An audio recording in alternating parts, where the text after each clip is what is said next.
What's up, guys? Welcome back to the channel. We got my brand new boat here and we just got off the water, the maiden voyage. It's a Nitro Z21 XL and got it all broken in, kind of the electronics all figured out, stuff like that. So I want to take you guys through the boat, show you some of the accessories that I've put on this thing that I feel like help me catch more fish. And you know, hopefully will help me catch more fish. Before we go much further, make sure that you guys subscribe to the channel, like this video, drop a comment down below, and let's check this thing out, the Nitro Z21 XL.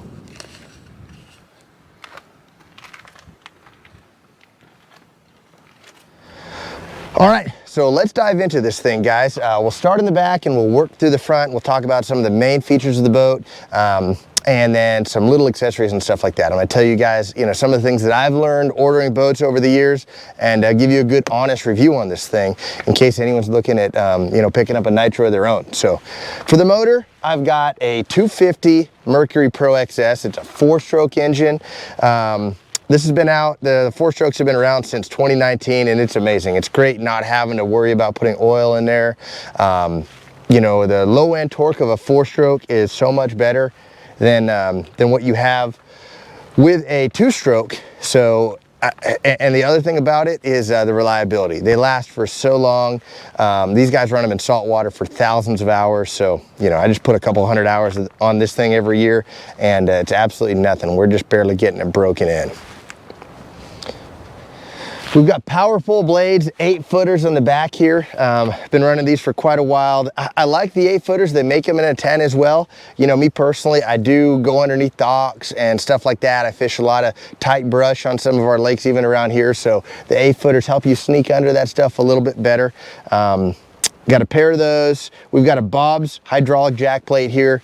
It's really, really fast. It's very, very, stable. Got no flex to it. You do have to do some maintenance to it, every month or so. I put a couple shots of grease into there, but super good jack plate. As far as the back of the boat in the batteries, I'll take that for a split second. As far as what we've got here for batteries, with the new electronics and stuff that everybody's running now, batteries have become even more important than ever. A lot of people are going to lithium. I'm one of those people. I really like running the lithium batteries. Personally, I run the tracker lithiums. They're 12-volt batteries. You have a lot of options as far as batteries go.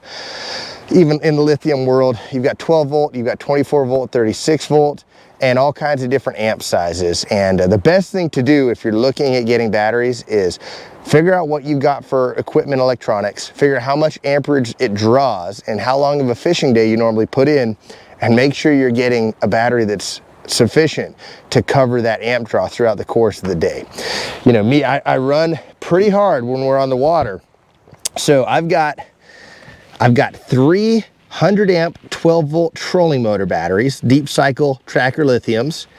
I've got my cranking battery back there, which is a starting lithium battery. It's 100 amps just like the others, and then I've got another battery to run my electronics off of, and it's the same. It's a 100 amp starting battery. So I've got 5 batteries back here.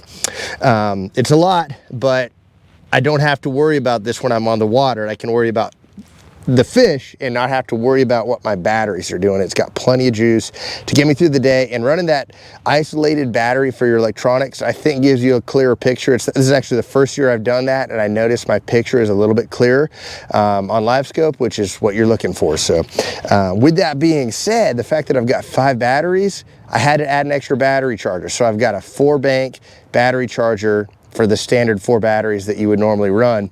When I added that extra battery, I had to get another.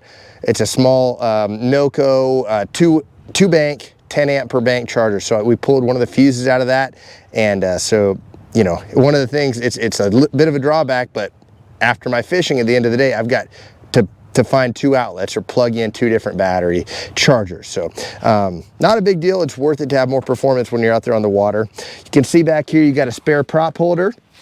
I've got a Mercury 23 pitch Fury. That's the same one I run on the front. One tip for that is always make sure you've already got your hub in your spare prop.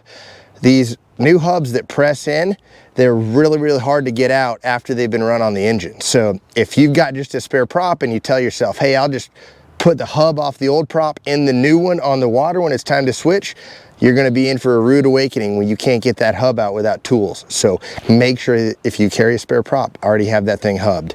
What else do we have back here?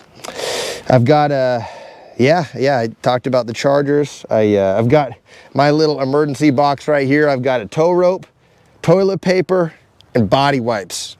That goes without explaining. You guys know what that's for. Here, I'll give you that back. One cool thing about the Z21 XL, it's got a great spot for a net holder. Can get to it quickly, but when you're not using it, it goes out of the way. I love that. This boat's pretty unique because one of the options that I get on it is like an air ride seating system. So with the driver's seat, I can pump it full of air or deflate the air out of it, depending on how rough that water is. Like if you want just a soft, cushy ride, you let the air out and you've got just the cushion from the seats. When it gets really rough and you know you're gonna take a beating, it's better for your back to pump this thing full of air, and it kind of gets you locked into that driver's seat, and I find it's a lot easier on my back. You can get that as an option in the passenger seat too. I try to be a nice guy, but I'm not quite nice enough to get that for my co-angler, so I've got it on my side anyways. We've got in the driver's column, I've got some of the DD26 trim levers right here. They're pretty neat. I just take off the originals and it adds a little bit of bling to the boat. Got two 12-inch Garmin Echo maps here, the 126s, more DD26 bling right there. I'm gonna have this boat wrapped black and purple, so I've got the purple going right there. But typically back here, I'm running mapping and 2D sonar, and over here on this side I'm running side view and clear view, which is basically down view. I make sure one of the first things I do, another addition for the boat when I get it, I get my spool stick here from DD26, so I can pop that thing down, spool line whether I'm on the water or working on the you know, putting line on off of the water. Got some tool holders right there. This boat has a huge cooler, as you can see. Got some snacks. You could put over a full 24 case of water in there, and then we've got the trash can, so that's always pretty neat to be able to pull that out and throw the trash in the dumpster when you get off the water or at the gas station or whatever. Lots of storage in this thing. These front two compartments. This is tackle. They both can hold rods and long rods as well. Got a big rod locker here. Another rod locker where I've got just life jackets, stuff like that. These day boxes are pretty neat. You can see I keep a little rope for tying the boat up, and the other side I've got some tackle. They're not real deep, but they're really, really handy. As we go to the very front of the boat, we've got the Garmin force trolling motor. You can see I've got this little pointer on it. When you're running live scope, some trolling motors, the head actually turns to tell you kind of where you're pointing. Some trolling motors, the head doesn't turn. The turning actually happens only down on the bottom of the trolling motor. So where I'm going there is, you know, whether that head turns or not, it's nice to have like an extra arrow pointing in the direction that your transducer is going. So that way you know what you're casting to. You can, you know, see your bait on the sonar. When you see a fish out there, you're actually able to hit it a little bit. It makes you much more accurate to have a pointer. So I suggest putting a pointer on yours, whether the head turns or not. The Garmin head does turn. I just feel like that yellow arrow makes me a little bit more accurate. For right now, I've got two 10-inch units right here. I'm about to add a second one, a third unit up here. So I'm gonna have two side-by-side Garmin Echo Map 106s. And then I'm gonna have the one up front. I'm gonna have this one for live view forward, the one on the right for perspective mode, and you can see on the trolling motor where I have these transducers. Here's my live view forward transducer. Here's my perspective mode transducer. That's kind of a couple other things I always carry. I always make sure I've got plug knockers. You know, that's something I put in this cup holder up here. Always got plug knockers to get my baits loose no matter what they are. Hook file, that's something that goes into the boat right away as soon as I put this thing on the water. You never know where you're gonna need those. And really that's it. I'll show you the transducers I'm running into the back of the boat as well here, since we're talking transducers. This right here is a Garmin GT36. So that's an awesome side view and clear view. Again, that's just like down view. super detailed transducer for that.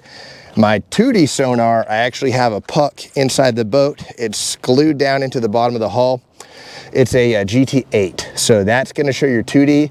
The big advantage to doing that, having the shoot through the hull transducer for your 2D, is it can actually, on plane, it picks up the bottom. So if you're running a new body of water and you're not sure what the depth is, you can see your depth when you're on plane. And actually, even if I drive like 30 miles an hour, I can see balls of shad and stuff like that. So you can drive around the lake and know when you're getting around the bait fish, which is really critical too. About to give this thing a bath. I'm going to put some new Hercules tires on the trailer. That's probably one of my last steps. Get it over to the wrap shop, do that. Quick little bath with some Blink sauce, hot sauce. It's the only stuff I've ever used to wipe my boat down. It's the best there is. A couple must-have accessories here for the boat are going to be the DD26 steer stops and motor tote. That's a 500-pound motor.